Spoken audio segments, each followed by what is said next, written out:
Alors bonjour. Bonjour. Donc, votre prénom? Arnaud. Ok. Donc vous avez écrit un livre.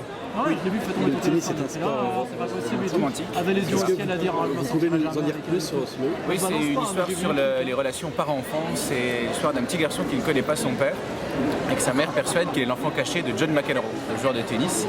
Et il va passer toute sa vie à essayer de se conduire comme s'il était le fils caché de McEnroe. C'est une réflexion sur la filiation, comment on s'invente une relation à un père qui n'est pas présent. Et puis c'est aussi un hommage au tennis, qui est mon sport favori et dont je voulais faire la toile de fond d'un roman. Et c'est une histoire vraie ou vous êtes inspiré d'un fait divers? Non, c'est une histoire de fiction complète, mais j'avais envie de... Voilà, il y a des personnages qu'on connaît, on parle du tournoi de tennis qu'on connaît, Roland Garros, il s'ouvre... Il y a une évocation assez précise de matchs de tennis connus, comme la finale de Roland Garros de 84, qui ouvre le roman. D'accord. Alors ça vous fait quoi d'être sur Metz? C'est un plaisir, puisque c'est le premier salon littéraire auquel j'ai participé quand j'ai sorti mon premier bouquin, il y a 12 ans. Et à chaque fois qu'il y a la manifestation, il y a un grand beau temps. Et à chaque fois, c'est un plaisir d'être là. Alors bonjour Monsieur Landry. Donc c'est votre premier salon ici ou pas? Non, je suis déjà venu 2-3 fois, je ne sais plus très bien, mais oui, je suis déjà venu. Ouais. Et donc les dessins dans la provocation, ou vous faites comme vous le sentez suite à ce qui s'est passé? Ah, si tu veux dire que si ce qui s'est passé a changé... Oui. Ah bah non, c'est pas à mon âge que je vais changer de métier. Non. Non, puis en plus, à Fluide, on était beaucoup moins politique que la bande de Charlie Hebdo, donc on est moins exposé à tous les cinglés de la Terre. Donc c'est moins dangereux comme métier. C'est quoi les thèmes que vous utilisez le plus dans vos dessins et vos livres? Moi, j'ai pas de thème particulier ni de personnage. Tout est bon, tout. Voilà, tiens ta caméra, c'est un thème marrant. Ouais. D'accord. Et votre actualité en ce moment, donc c'est votre. C'est ça. Voilà. Donc, C'est le temps marié. Donc c'est une sorte de recueil de tout ce que vous avez fait un petit peu. Non, c'est pas le recueil de ce que j'ai fait, c'est ce dont je me souviens de mon travail, voilà.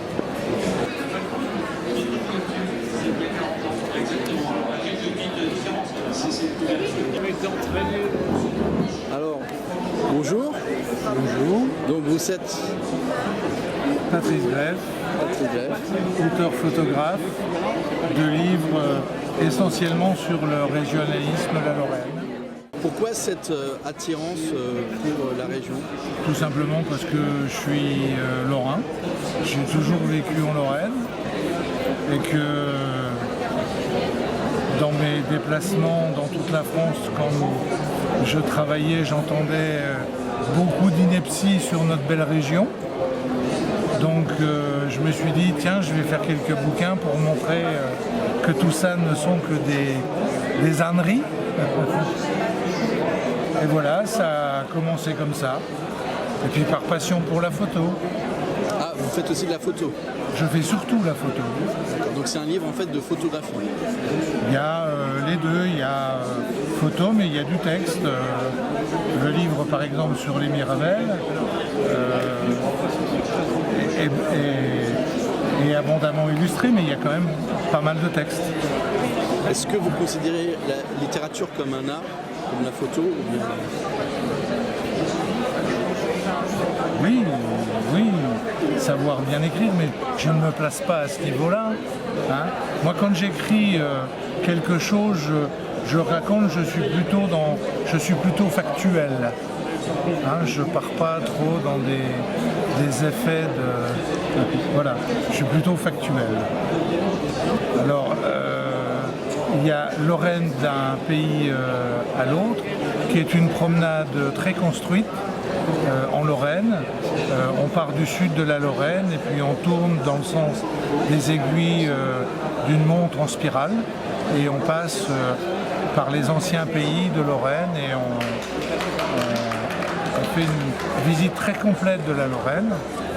Celui qui s'appelle Admirable Lorraine, qui est au format dit italien, c'est plutôt une promenade aléatoire quelques morceaux choisis. Il n'y a pas de chronologie. Le livre Metz, ville d'art et d'or, c'est un livre où il y a beaucoup d'images. C'est pas un livre d'histoire sur la ville, c'est un livre qui veut montrer la ville dans tout ce qu'elle a d'intéressant. Historique aussi. Oui, parce que nécessairement quand on est sur Metz, on est dans l'histoire, puisque c'est la plus vieille ville de l'Est, enfin pas de l'Est, mais en tout cas de Lorraine, qui a un passé historique brillant et qui a conservé beaucoup de choses de ce passé historique brillant. Metz est présenté au travers de ses quartiers.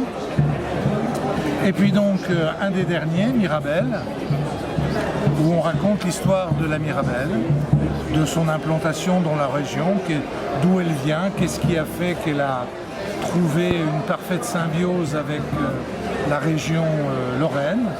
On parle aussi de la Mirabel de Metz, mais aussi celle de Nancy, hein, puisque les rivalités vont jusque dans la Mirabel.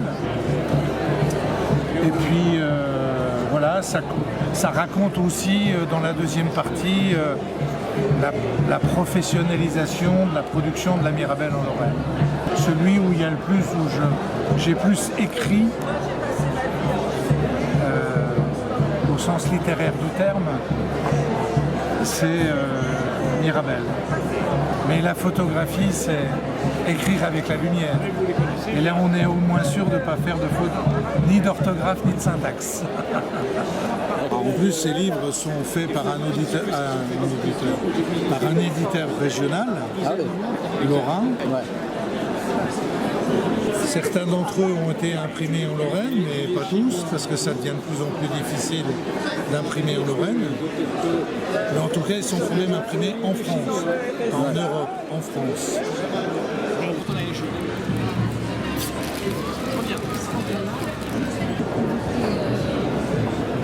Alors bonjour, donc vous êtes René Bastien et Bernard Laurendin. Voilà. Et vous avez coécrit un livre, ils sont célèbres, c'est Lorrain. Alors nous avons écrit le Graouli et les célèbres Lorrains. Les autres sont épuisés. Et également la Pietà de Metz. Ah oui, la Pietà de Metz. Mais il n'y en a plus. Alors pourquoi il n'y en a plus de Pietà? Ben, ils ne rééditent pas. Il ne réédite pas, voilà, tout simplement. Ils ne rééditent pas. Oui, faire découvrir Nos livres sont l'histoire de la destinés à la Lorraine. jeunesse. D'accord. Faire découvrir l'histoire de la Lorraine, faire découvrir une œuvre d'art, par exemple. Il y en a encore un là, qui est épuisé aussi. Jeanne d'Arc pour les jeunes Lorrains. Les dessins sont faits par Laurel pour le Graouli, par Sylvia Chieux pour les célèbres Et Lorrains, Sylvia et Chieux la aussi, même pour Jeanne d'Arc. Sylvia Chieux pour la Pietà de Metz. Et alors donc comment vous êtes organisé pour faire ces livres? Est-ce que vous êtes documenté ou bien c'est votre propre histoire, vous avez... Non, c'est document, propre histoire et travail en commun, quoi. On écrit chacun, on relit ce qu'on fait, puis on se met d'accord sur les textes, comme dans toute collaboration de ce type-là. Hein. C'est pas de... Et alors vous avez mis combien de temps pour faire ces livres? Pour écrire un livre, le temps n'a aucune importance.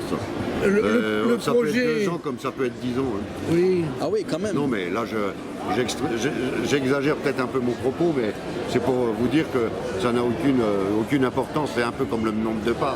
Le nombre de pages n'a aucune importance. C'est la qualité de l'écriture et comment je pourrais dire, l'attrait du public pour ce sujet. L'écriture, ça va relativement vite, mais ce sont les tractations avec les éditeurs qui sont très longues. Mais Les éditeurs hésitent, reprennent, modifient ou ne modifient pas, refusent, acceptent. Alors ça, c'est une phase qui dure très longtemps et qui se termine parfois par un échec. Hein. Mais là, vous avez quand même fait ces livres. Nous avons actuellement de nombreux manuscrits qui dorment dans les tiroirs parce que les éditeurs hésitent, parce que nos enfants ne lisent plus. La majorité des enfants ne lisent plus à la maison. Par exemple, ils sont célèbres chez Lorrain, il y a 20 auteurs lorrains. Il y a beau... Il y a 20 personnages célèbres, mais il y a beaucoup plus que ça de personnages célèbres en Lorraine. deux présidents de la République et beaucoup d'autres personnages célèbres. Donc, est-ce que vous n'avez pas pensé à passer au numérique, vu que vous avez dit que le livre ne se lise plus? Nous donnons le manuscrit à l'éditeur et l'éditeur, après, c'est lui qui travaille pour nous redonner le livre. Voilà. Et ça peut durer des années. Des mois ou des années, tout cela dépend Sans réponse d'ailleurs, on ne vous répond même pas. Mais vous avez quand même fait ces livres, Jusqu'à présent, c'était aux éditions Serpenoise, qui n'existent plus. Ils ont été absorbés par le quotidien de Strasbourg, que nous ne connaissons pas, parce que moi je ne vais pas à Strasbourg tous les jours. Et on est dans l'attente d'une réponse, s'ils prennent des manuscrits ou s'ils n'en prennent pas. Donc, mais des manuscrits, nous en avons.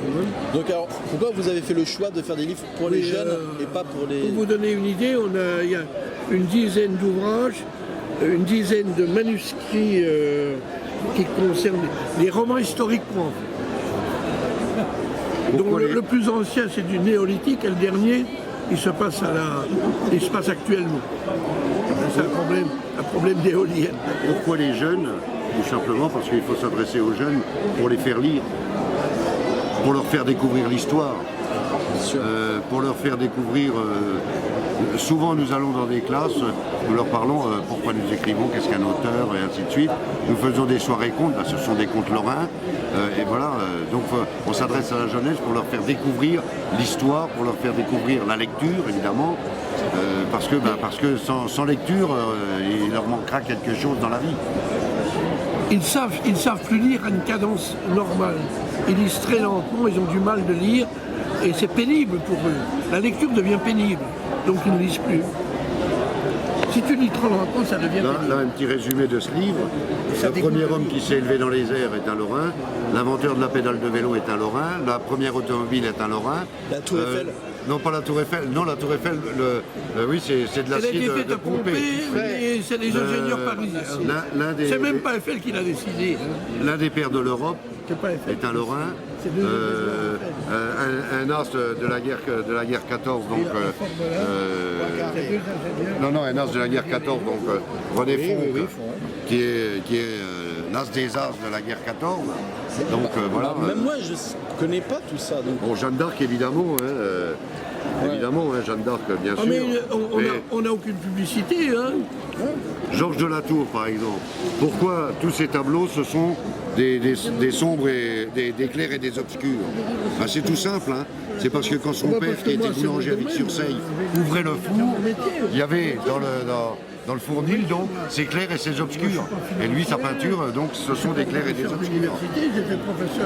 Quels sont les moyens dont vous disposez? On dispose des moyens, d'abord des salons du livre, évidemment. Et puis nous allons dans les écoles, donc nous en parlons, évidemment. Mais autrement, c'est tout ce que nous avons.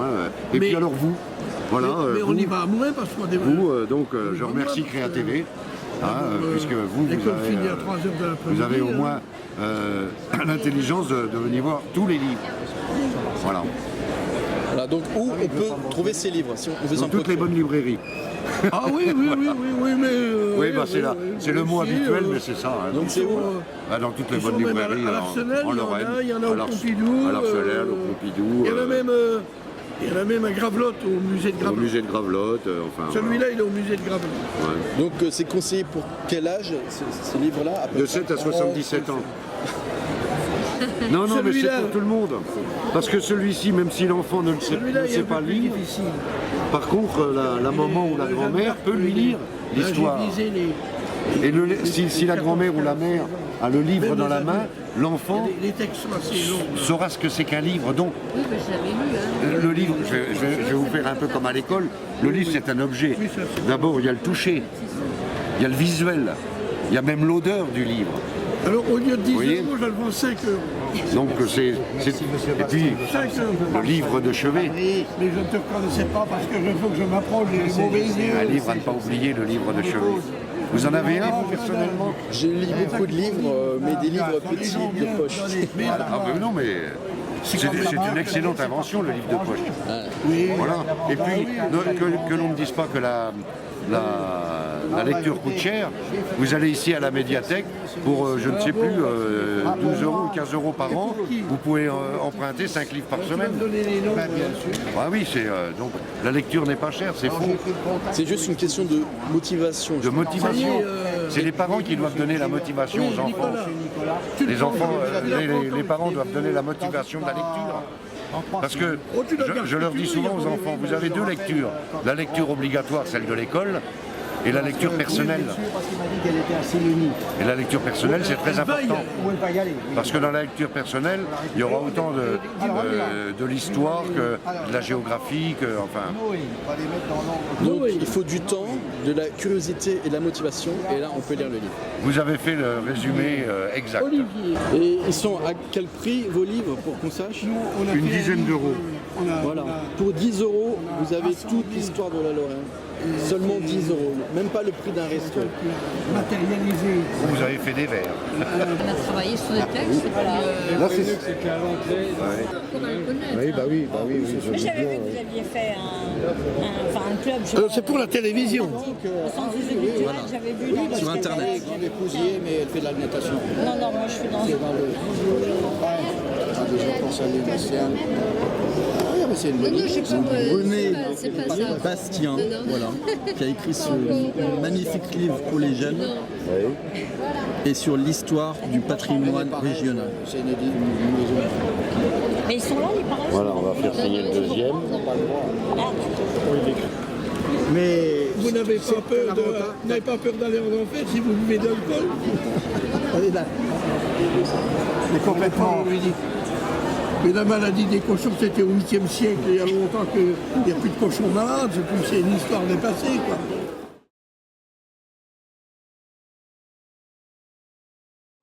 Caturix au salon du livre, c'est une rencontre qui n'était pas prévue du tout. Il n'y avait pas de musique, mais bon, on est quand même là, quoi. Voilà. Malgré tout.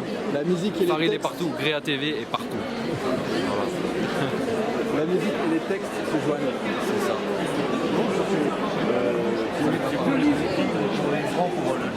Donc tu es Héloïse Deré. Donc un nom très original. Tu as écrit Le Monde d'en bas. Oui. Donc tu l'as écrit si jeune. D'où c'est venu cette inspiration? Alors, donc je suis beaucoup inspirée par les livres que je peux lire. Donc, je lis énormément. Beaucoup de fantastique à partir du moment où les personnages principaux ont des pouvoirs magiques, bien qu'ils viennent d'un autre monde, ça me plaît en général. Et puis depuis que je suis toute petite, je m'imagine aussi plein d'histoires. Et donc toutes les histoires que j'ai pu m'imaginer pendant des années, je pense que ça m'a beaucoup inspirée aussi. Voilà. Le Monde d'en bas, les Promisses. Quels sont les thèmes de ce livre? Alors donc la magie principalement, hein, c'est l'histoire d'une jeune fille qui découvre qu'elle a des pouvoirs magiques et qu'elle est originaire d'un autre monde. Et elle est contrainte de retourner dans ce monde et une fois arrivée là-bas, elle apprend qu'il y a un sorcier maléfique qui, pour une mystérieuse raison, cherche à la tuer. Donc elle doit lutter contre ce sorcier tout en apprenant à maîtriser ses pouvoirs et tout ça dans un univers qui est très étrange et qui est bouleversant pour elle. Et cet autre monde, c'est à Metz ou c'est où cet autre monde? Alors donc ça s'appelle le Monde d'en bas et c'est situé sous notre monde. C'est souterrain. Voilà. C'est quoi les livres qui vous ont influencé pour l'écriture? Alors avant tout Harry Potter donc. Parce que je venais de lire tous les livres en fait quand j'ai commencé à écrire celui-là. Donc au moins pour le cadre, ça m'a inspiré. Pour le début, après je m'en suis détachée, mais le début ça m'a quand même bien inspiré. Et ensuite, il y a tellement de titres en fait, tout ce que je peux lire, ça m'inspire, ça laisse une marque en moi en fait. Donc voilà, ça contribue à mon imagination. Est-ce que tu as écrit en dehors de ce livre une autobiographie ou pas? Non, c'est pas quelque chose que j'ai envie de faire. Alors j'ai un blog sur lequel j'explique un peu brièvement qui je suis, mais c'est même pas une page, c'est quand même très court, donc faire vraiment une autobiographie, non, ça me tente pas. Toi qui est allé voir les éditions, ou c'est tes parents, ou comment ça s'est passé? J'ai regardé un petit peu sur internet les maisons d'édition qui acceptaient les livres par mail, parce qu'imprimer, envoyer, ça revenait quand même cher. Et comme en fait j'étais assez persuadée que je ne trouverais pas d'éditeur, je me suis dit que ça valait pas le coup. Donc j'ai regardé sur internet les maisons d'édition qui acceptaient les livres par mail. Donc ma maman aussi m'a bien aidée pour les recherches. Et j'ai envoyé à une vingtaine de maisons d'édition, mais sans croire une seule seconde que je pourrais être éditée. Je l'ai fait en me disant que ça coûtait rien, mais j'avais pas trop d'espoir. Et donc quand j'ai reçu un mail de l'éditrice des éditions du quotidien me disant que le livre était accepté, il m'a fallu vraiment un long moment pour y croire. J'ai dû relire le mail plusieurs fois et le faire lire à plusieurs personnes pour vraiment y croire. Waouh, en tout cas c'est une chance énorme quand même que tu as eue, parce que c'est pas simple. Non, justement, c'est pour ça que je pensais vraiment avoir que j'avais vraiment aucun espoir, et puis finalement j'ai quand même réussi à être éditée. Donc je pense aussi peut-être mon âge, ça a pu influer. Voilà. Mais en tout cas c'est merveilleux. Et puis, je suis encore sur mon petit nuage. Voilà, ça fait un certain temps que j'ai eu le mail, mais. Donc est-ce que tu as prévu une suite à ce livre, Le Monde d'en haut? Non, alors ça s'appellera pas Le Monde d'en haut, mais oui, j'ai prévu une suite. Donc j'ai même terminé d'écrire le tome 2. Ah ouais, alors, ça y va, en fait, non, je l'ai pas vraiment terminé parce qu'il me reste encore toute la relecture. Je n'ai encore pas du tout relu, et c'est aussi un travail énorme. Mais j'ai quand même déjà les bases qui sont finies. Voilà. Pour l'étape de l'écriture, tu écris sur Word ou comment ça se passe? Voilà, j'écris sur Word, sur l'ordinateur, parce que bon, déjà c'est plus pratique, c'est plus rapide, c'est plus propre. Et par contre, j'ai un petit classeur à côté sur lequel je répertorie un petit peu le nom de mes personnages, ou bien toutes les choses que je peux inventer. Voilà, donc j'ai un classeur avec vraiment plein de feuilles. Et là, en général, par contre, j'écris plutôt à la main parce que c'est des trucs que je fais rapidement. Et c'est que pour moi, voilà, il n'y a que moi qui arrive à me relire. Donc tu as 15 ans, tu es né en l'an 2000. Oui. Et tu écris à la main, c'est quand même bien, parce que à notre époque, maintenant, tout se fait avec les iPads et les ordinateurs. Donc je trouve ça bien d'écrire encore à la main. Oui, un petit peu quand même. Bon, je préfère quand même écrire à l'ordinateur, c'est plus rapide, mais pour des petits trucs, la main, c'est plus pratique. Voilà. Merci beaucoup, Héloïse. Merci à vous. Et on attend de voir ton tome 2 très prochainement. J'espère. En attendant, vous pouvez vous procurer le tome 1, Le Monde d'en bas. Est-ce que tu peux le Le Monde d'en bas. Héloïse Derey, incroyable. 15 ans et a écrit un livre entièrement. Donc le livre, on peut le trouver où? Est-ce qu'on peut le trouver sur internet? Sur la plupart des librairies en ligne, donc Amazon, la Fnac. D'ailleurs, si vous allez sur mon blog, vous pouvez voir, j'ai répertorié un petit peu tous les endroits où on peut trouver. Il y a certaines librairies aussi. Et puis bien sûr, après, dans tous les salons du livre que je fais, séance de dédicace. Ah, d'accord, donc vous pouvez vous faire des dédicaces. Bien sûr.